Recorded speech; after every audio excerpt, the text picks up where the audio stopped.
This is a review that is essentially from the viewpoint of someone who has never played a FromSoft Souls game until Elden Ring. I have only ever played 2 Souls-like games ever. Remnants 1 and 2, and the first Blasphemous game. Both of those are very good, in my opinion. I like those games a lot, and I have never touched a Souls game that From Software has actually made until now with Elden Ring. So this is what I experienced as someone who is basically a new fan of FromSoft. I've always liked the look of Elden Ring, and I've watched people play the game before, so I know how it worked before, and I've seen Dark Souls stuff before. I've never actually played the games. Jumping into Elden Ring for the very first time was both thrilling and daunting and a little bit scary. It was a brand new experience for me, a new game to really just dive into and get lost into, but the game itself isn't perfect. A lot of people give it a 10 out of 10, a perfect score. They say it's the best game ever made.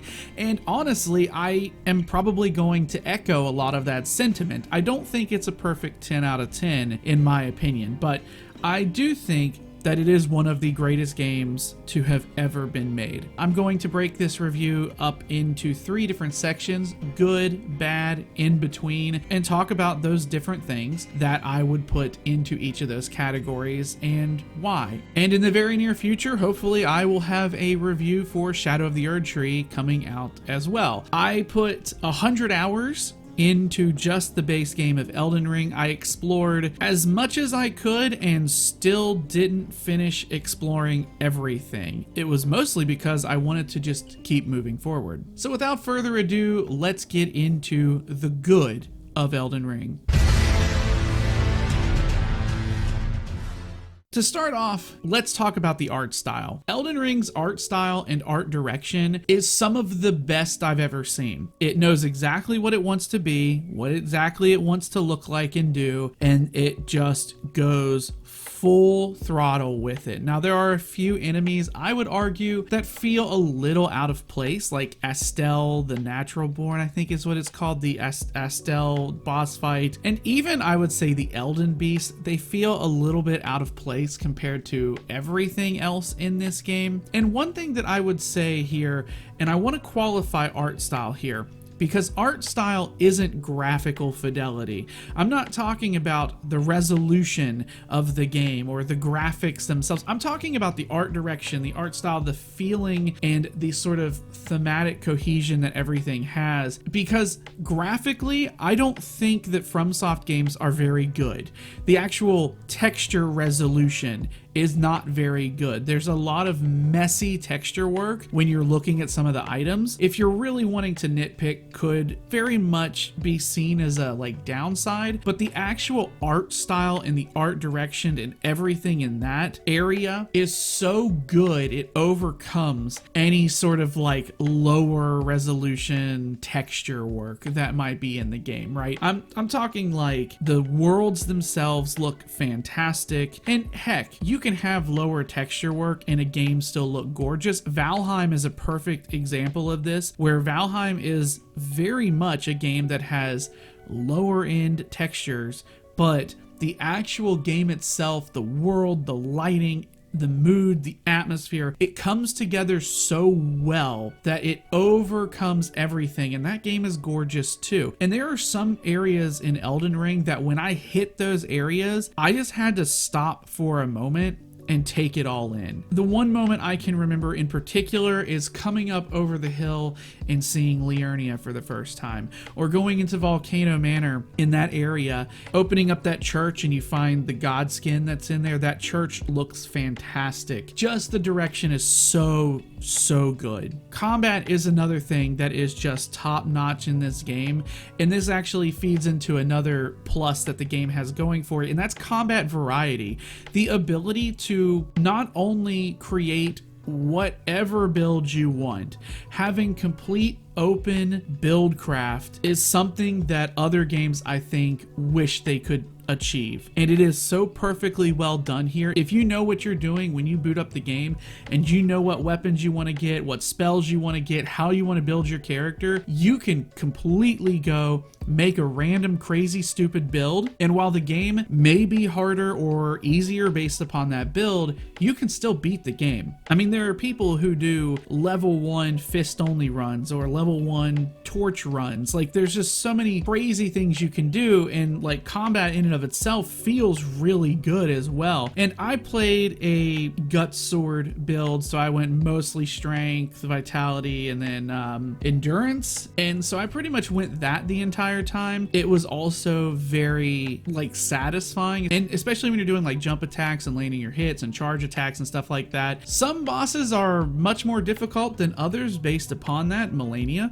but being able to do that and still being able to be successful is great. Music is fantastic just across the board, and of course one of the other reasons why people even play this game to begin with, it's the main reason actually, boss fights. The majority of the boss fights in this game are so good.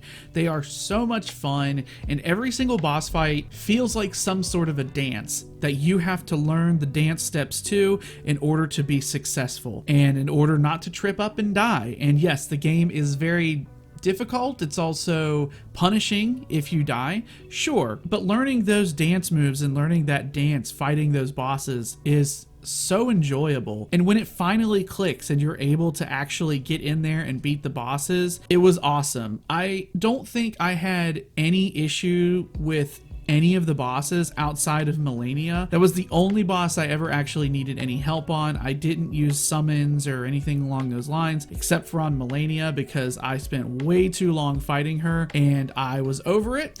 Forget it. And so I gave in and said, screw it, I'm summoning other players, and they did the job. They were really good, and I still had a good time finally beating that dumb... okay, I'm just gonna stop before I say something just completely mean. I think for the majority of the game, the items are okay. I think there are a lot of items that I found to be fairly useless, but at the same time, I'm not big into crafting just in general, so I didn't really craft a ton of stuff. There were items that I did craft, and I did use them, but there's a lot of like stuff that you can get that's just kind of whatever. But exploration is so good that even if I am running around finding stuff and I find like a crappy level 1 smithing stone or something, I didn't really care because getting to that point was so much fun as well. But there are so many cool items in the game that you can craft into your build if you want to, and that's what's so great about the combat variety and build variety, is that there are tons of weapons to choose from, and they all do somewhat different things. Some weapons kind of do the same thing, but some are way better than others, and really that lets you just choose what you want. And I am all for that. The armors look really cool for the most part. I, of course, wore Radahn's armor the entire time, and it was probably my favorite set, although there are a lot of other sets in the game that were really cool looking. They looked really nice, and you know, it is what it is. I love the Radahn set. I think it looks the best. And I spent 100 hours playing just through my normal playthrough, and I still didn't find everything. There was still so much to explore, so many items that I didn't even find, so many ashes of war that I didn't even find. It's crazy how much there is to really look around and find. I am just baffled because, like I said, up until this point, I had only ever really watched people play it on YouTube or Twitch or whatever, and those guys, they're here for the boss fights. Like, that's the whole reason. They're only going to show the boss fights. Then they don't really show a ton of the exploration in their videos. And so seeing the exploration and going through and actually finding it myself was such a different experience. Like, I knew the majority of the bosses because of those videos, but I didn't really get to know the world until I actually stepped into it myself. And that's pretty great. So I am a little bit ambivalent here on the story, and I think it is very important that we separate the difference between lore and the difference between story. And this is something that I think is both really cool and also at the same time kind of frustrating. And this is where it kind of goes into a bit of the in-between as well. So I'm gonna kind of wait a little bit to give my full opinion until we hit that point. But I think the basic story of the game, which is you are a tarnished becoming Elden Lord, and you need to fight these enemies to essentially what? Reconstruct the Elden Ring and become the Elden Lord. It's a very simple story, just your character's story, but it's not bad. It's pretty darn good. The difference between the lore and the story is that while the main story is you're a tarnished becoming Elden Lord, the lore fills in the gaps. It gives you context as to who the characters are, why they're the way they are, why they're even there in the places that they're in. And all of that information is optional. As a player, the world gives you the opportunity and the ability to engage with it as much as you actively want. And I know, and I said this in my Dragon's Dogma 2 review, I am very much a big fan of a good story, and the story for Elden Ring for your character is kind of basic depending upon what ending you get. Now, I did the Ranni ending because I guess I'm a simp for Ranni, but I enjoyed it and I thought it was pretty good. I liked her story, I liked her ending, and I've seen the other endings, but there's enough going on here that it makes me want to play it again, to experience other stuff, to find stuff that I missed, and it also makes me want to dive into lore YouTubers who are willing to tell those stories that I may have missed or may not be able to find myself, those sorts of things, or didn't even know they existed to begin with. And there is so much that is in this world. It is so rich and deep that I love it. I mean, I really do. I love the lore of the game, even if the story itself is relatively basic. If you were to just say go on the basic path of becoming Elden Lord and keeping the Golden Order, I went the Ranni quest line, which changes a lot of different things, but I just wish that we would have gotten more about Melina, to be honest. But okay, I have heaped praise and have glazed the living crap out of this game for long enough. We need to talk about some of the issues that Elden Ring has in the bad.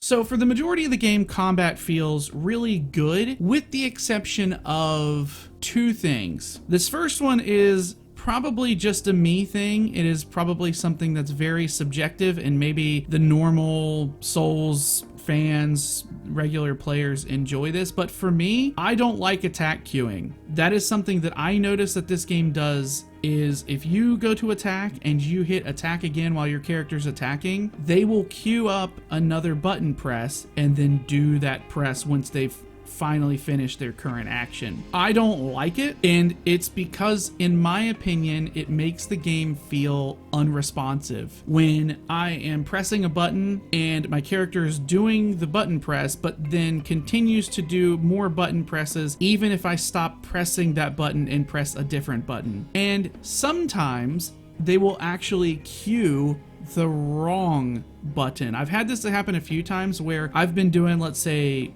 my basic quick attacks, and I'm only going to call them quick and heavies because I remapped my controller buttons to be quick attack X and heavy attack Y, because for me, when I play action games, that's kind of what they are. I wasn't a big fan of hitting the bumper and the trigger, but so it would be what, your RB or R1 or whatever your light attack is. So your light attack, I would be sitting there hitting with my light attack, and then I would hit my dodge button to roll, but for some reason, instead of rolling, it would actually do a heavy attack for no reason, even though I never pressed the button. And that happened quite a few times, actually, and it was fairly frustrating. And so that is just an example of a time when something like that would happen, and it makes the game feel, one, unresponsive, and two, a bit sluggish. And so that's just me. It got frustrating after a while. I mean, I obviously understood how it worked. I was able to beat the game, so I understood that you need to sort of line those attacks up and you really think about what you're gonna do, but I really did not like having an attack queue as a thing. And the number two worst part of the game is the camera. This was something that within the first hour of the game, I immediately realized it was going to be a problem, and here is why. And I've noticed people talking about this in the Shadow of the Erd Tree DLC,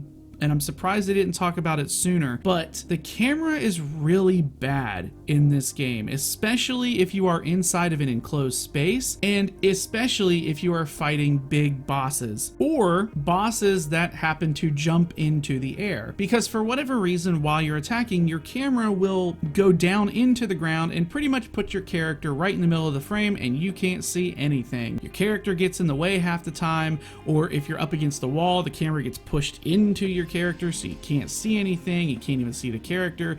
You can't even see the enemy doing anything. And I've had instances where an enemy will just be literally directly above me and the thing will start spazzing out. It's bad. Feel like half the time I'm actively fighting the developers of the game and not the actual bosses. And this was something that was really bad during the Estelle boss fight, because that creature will teleport. It'll actively break your lock on, and there are times when it will spawn directly above you and you can't see it. And so you are relying on audio cues, which the audio is fairly good, but at the same time I shouldn't have to do this. You have to rely on the audio cues to know when it's going to come down and try to grab you. And the grab window in this game is really, really weird to try and dodge anyway, and it feels inconsistent as well. It makes it to where fighting bosses half the time come down to fighting the camera. I think Estelle is a bad boss, simply because I'm fighting the camera for the majority of it. A lot of the dragons that you fight in the open world are just as bad for this exact same thing, and it's really annoying. The giant, the fire giant, is another one that's really bad. You should never lock your camera onto that character because it's too big and it just is bad. Delay attacks. Enemies that have delay attacks are enemies that I also hate fighting. Margit is one of them. He's like the biggest skill check at the very beginning of the game to teach you these delay attacks, and they suck, but tons of enemies do this. Tons of bosses use delay attacks. In my opinion, they feel unnatural in terms of animations. It's really weird to watch Horalu go to run at you. He jumps into the air and he literally delays himself in the air before attacking you, and it feels awkward, and the physics and momentum feel completely off, and it's weird, and it's simply just to throw you off, and I get that, but I also don't really care for delay attacks personally. Some of the areas in terms of the world itself I don't like. I don't think that they're very good. The mountaintop of the giants I think is probably one of the worst areas in the game. It just kind of sucks in design, but also the enemies there suck because the enemies that are in the mountaintop of the giants are basically just Caelid's enemies. The end. So like, why are the T-Rex dogs and the giant birds up there? Why am I fighting them? That's stupid. I hated that. I thought it was just kind of lazy, personally. It feels like it hits that point of the game and they're just like, oh crap, we got to design something, throw them in there. Wasn't really great. I thought the Lake of Rot was a terrible zone. I hated the Lake of Rot. I thought it was awful, and it just wasn't even fun to try and go through. Duo boss fights. Anything where it's more than one boss that I'm fighting at a time is bad design in my opinion, especially because this game is specifically designed with 1v1 boss fights in mind. You can clearly tell it just from the camera and everything else. And I'm thinking things like the Godskin duo fight, which most people tend to hate, and I know why. It's a bad boss fight. It's not only a bad boss fight because I'm fighting both of them at the same time, it's also a bad boss fight because up to this point in time, by now, I have fought both of these characters in other areas probably 6 or 7 times a piece. And then on top of that, not only do you have to fight them both at the same time, you have to fight them twice, because as soon as you kill one and then kill the second one, the first one respawns, and when you kill the first one again, the second one respawns, and it's really stupid. It's a bad fight. The duo gargoyle fight,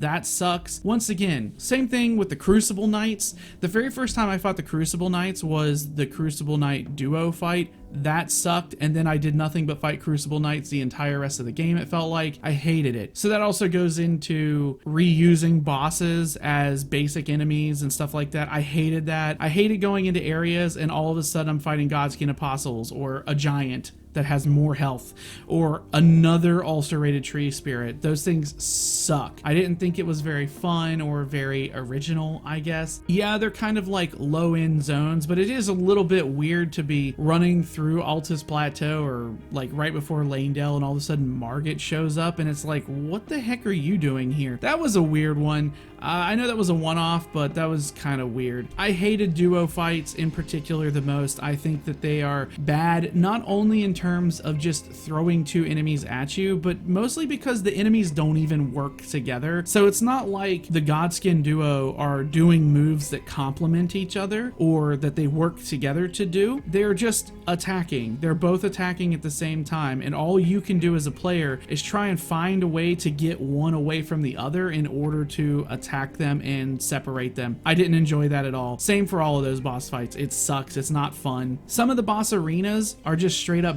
bad. There's like a sweet spot, it seems, for arenas in this game. If they're too small and you're fighting one guy, that's kind of fine as long as that one guy doesn't do these like crazy moves that are bigger than the arena itself. I'm thinking more along the lines of like having arenas that are super open and huge, and then the boss runs away the entire time. Estelle, Elden Beast, those are two examples. They're huge arenas, and half the time you spend chasing down the boss. So there's like a sweet spot in terms of arena size. And then on top of that, arenas that have like weird terrain is another thing where you're now not only fighting the bosses, you're fighting the terrain. The Falling Star Beast, I think is what it's called, the one that's in the crater above the Fire and Volcano Manor, that boss fight sucks because of the arena, I think, and also you just don't do a lot of damage to that boss. But the arena, that crater sucks to even fight in, and especially if you are doing my build, which involves the big sword, trying to hit that thing in the head to even get a stagger out of it or anything is so difficult to do because the thing's head is like bobbing back and forth, and then it also is on a weird incline that you can't really work with. It got really annoying. And also, to mention lastly, the PC performance can sometimes be bad. It's really weird. The game, from what I understand, has a hard time supposedly working with, I guess, Intel 13 or 12, 13, 14th gen cores. Some people have said because of the P and E cores, if you don't know what that is, you can look it up, but something about that, maybe the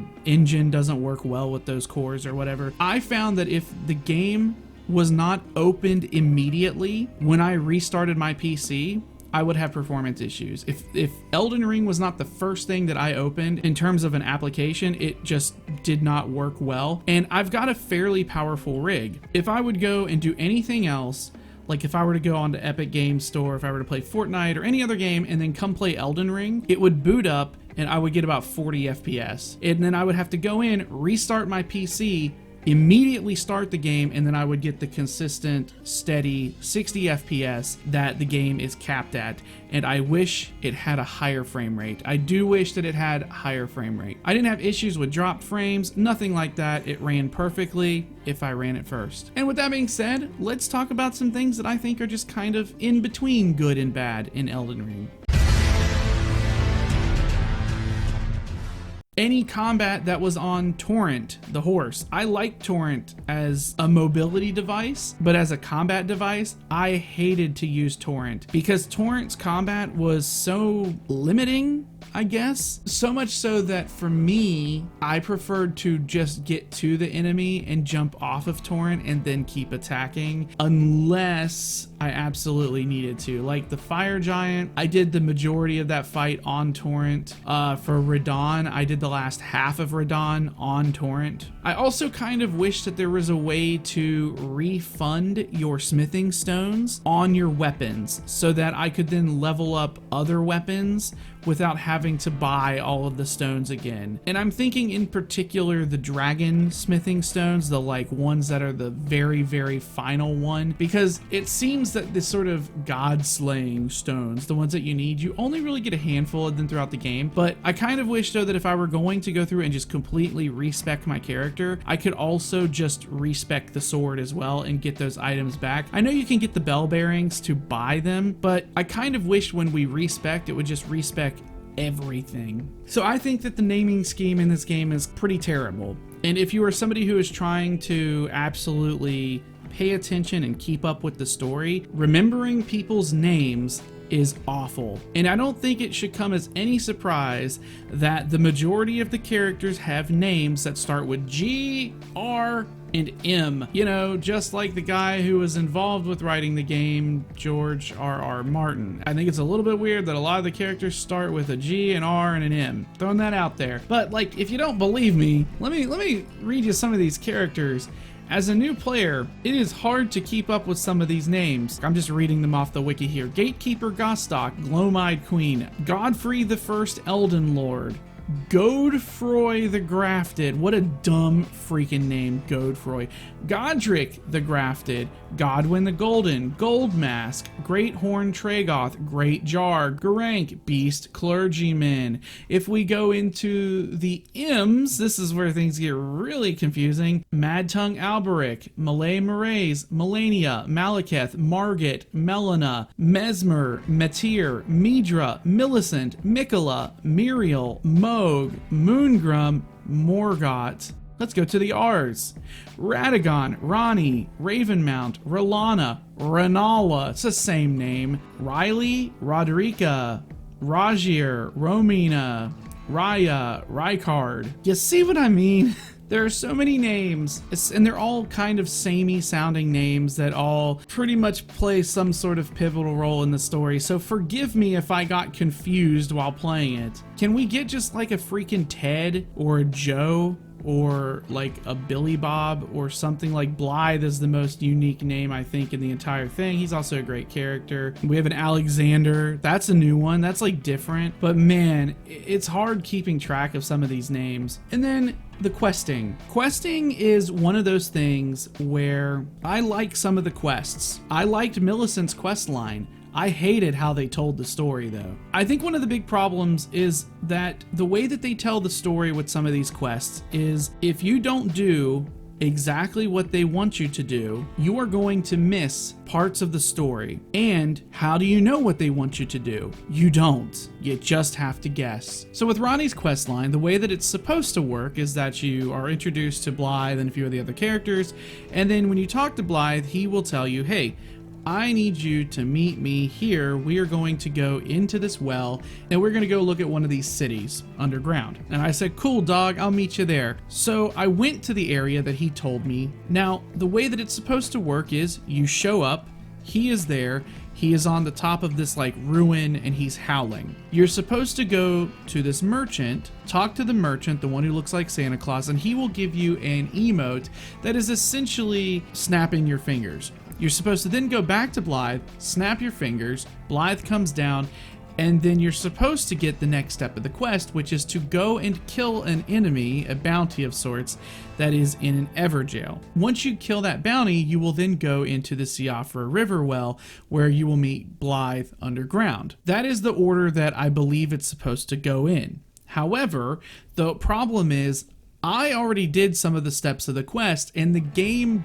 didn't tell me that I had already done those steps, and it didn't seem to update any of the dialogue options to then guide me in a certain direction. So what happened was, I talked to Blythe, he says, hey, meet me here. And when I go to the ruins where Blythe is supposed to be howling, he's not there. So confused, I went and looked up the quest line to see what was supposed to happen, and I went ahead and got the gesture from the merchant. I don't know how you would ever figure out to go and do that as part of the quest line, but whatever. So then I realized and found out that I had already killed the guy who was the bounty in the Everjail. And so because of that, the game moved ahead in terms of the quest line, and Blythe skipped an entire area of quest and already went into the Riverwell area. There was nothing to indicate that I was supposed to go down there or that, hey, you already did this, meet me here instead.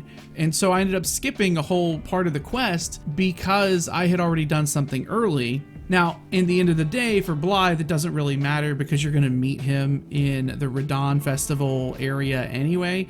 but it would have been nice if that had been some sort of update or something. As far as I remember doing this quest line, I don't recall them saying, hey, you did this, or some sort of update to it at all. So if that's in the game and I'm just wrong about this, I'll own up to that, but it was a little bit weird and jarring at the time. For me, trying to move those quests along and really experience those quests, it kind of became a point of frustration where it's like I'm missing things because of reasons that aren't really told to me. And that's kind of where I'm like in between on this one, because the quests are pretty good themselves. I really enjoyed Millicent's quest line, and I really enjoyed Ronnie's quest line. That's just my opinion on the storytelling. I think people will have mixed feelings on that one, I'm sure. That's pretty much it. I have been rambling about this for a while now, but I love this game. I really do, because there's so much you can do. There's so much I haven't seen, I haven't explored. There's so many storylines I haven't gotten involved with. There's so many builds I haven't tried. There is a lot here to love,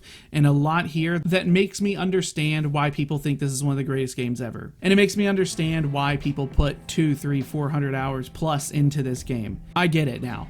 I really do. I didn't really get it before, but I get it now because I played it and I understand it. Things like story and missing quests and missing storylines and stuff like that, those are all things that I can make up for. Things that I can't make up for are terrible boss fights like duo boss fights. You cannot get over the camera being bad. The rest of the stuff, for the most part, is something that I can overlook, get past it. But mechanical things that are specifically put in the game, they were design decisions that FromSoft made. Hey, let's put 2 gargoyles in this zone and not make their movesets complement each other in any way. Hey, let's put 2 Crucible Knights in here, 2 Godskins in here who do not complement each other in any way. Those were design decisions made by FromSoft that I don't think were good. But that's just me. Those are the worst parts of the game at the end of the day. The rest of it you can kind of get over. Take it from someone who has never played a FromSoft game before and do yourself a favor and go play the game, because after you beat the first boss, you'll understand why people play it.